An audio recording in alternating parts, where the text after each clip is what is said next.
আসসালামু আলাইকুম প্রিয় খামারি ভাই এবং বোনেরা, কেমন আছেন সবাই? আশা করি খুবই খুবই ভালো আছেন। প্রিয় খামারি ভাই ও বোনেরা, আজকের ভিডিওতে আমি আলোচনা করব কোন সময় দেশি মুরগি পালন করলে রোগবালাই কম হয় এবং বিক্রি করলে ভালো দাম পাওয়া যায়।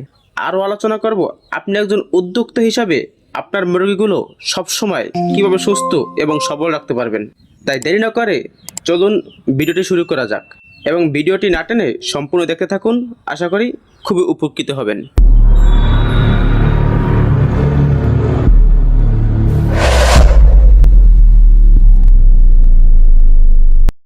প্রিয় খামারি ভাই এবং বোনেরা, বিশেষ করে গরমকালের চেয়ে শীতকালে দেশি মুরগির রোগবালাই একটু বেশি দেখা যায়। ধরুন মধ্য নভেম্বর থেকে ফেব্রুয়ারি।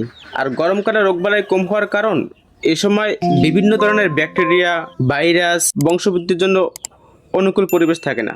তাই শীতকালে ঠান্ডাজনিত রোগ যেমন সর্দি, কাশি একটু বেশি দেখা যায়। তাই খামারি ভাইদের উচিত হবে সবসময় মুরগির ঘরগুলো শুকনো এবং উষ্ণ রাখা, মুরগির ঘরগুলো পরিষ্কার পরিচ্ছন্ন রাখা, যাতে পর্যাপ্ত পরিমাণ আলো বাতাস ভিতরে প্রবেশ করতে পারে সেরকমের ব্যবস্থা করুন।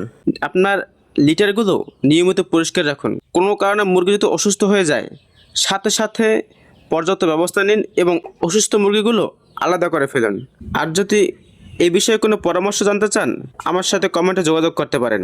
এবার আমি কোন সময় দেশি মুরগির ভালো দাম পাওয়া যায় তা আপনাদের সাথে আলোচনা করব। আসলে দেশি মুরগির চাহিদা সবসময় একটু বেশিই থাকে, তবে ঈদ মৌসুমে, পূজা মৌসুমে একটু বেশি দাম পাওয়া যায়।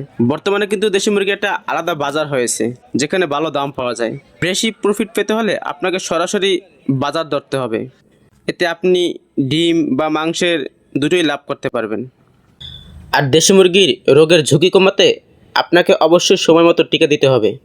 আপনি যদি চান কীভাবে মুরগির বাচ্চা বোর্ডিং করবেন বা A to Z মুরগি লালন পালন করবেন, আমাকে কমেন্টে জানালে আমি আপনাদের জন্য এই বিষয়ে একটি ভিডিও তৈরি করব। ধন্যবাদ আপনাদের এতক্ষণ ধৈর্য ধরে আমার ভিডিওটি দেখার জন্য। ভিডিওটি ভালো লাগলে অবশ্যই একটি লাইক করবেন আশা করি।